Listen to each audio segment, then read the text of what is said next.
Cette mise en situation illustre un cas réel de conflit au sein de la société MIN Company entre un manager de département financier et son équipe. Trois salariés ont décidé de démissionner le même jour.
Le responsable RH essaye de comprendre et de trouver une solution à ce problème-là, puisqu'elle est compétente, ambitieuse et digne de confiance.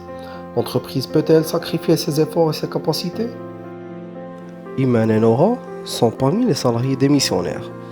Elle informe M. Mohamed que leur manager leur ordonne d'effectuer des tâches complexes en une courte durée, qui n'est pas suffisante pour accomplir le travail. Il traite mal l'équipe. Il n'a pas la culture de la bonne communication et de l'écoute active. Se plaint toujours de leur travail en répétant chaque fois qu'il est plus efficace et plus compétente. Le responsable RH décide de se réunir avec Madame Mounia pour entamer la discussion sur le sujet des dernières démissions qui ont eu lieu. Il dirige son attention sur le conflit et son impact sur l'image de marque de la société, sur la rétention et sur le travail du département.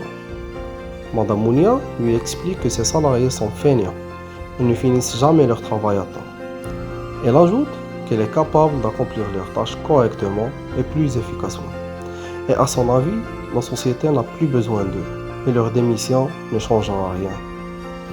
Après cette discussion, les deux décidèrent un certain nombre d'actions, dont la participation de cette manager à des sessions de développement professionnel et son implication au processus de recrutement et ses futurs collaborateurs.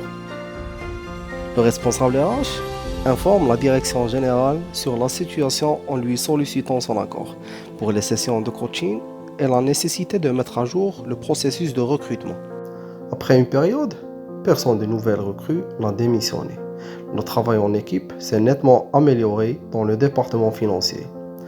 C'est pour cela que la direction générale fixe un plan d'évolution pour Madame Mounia.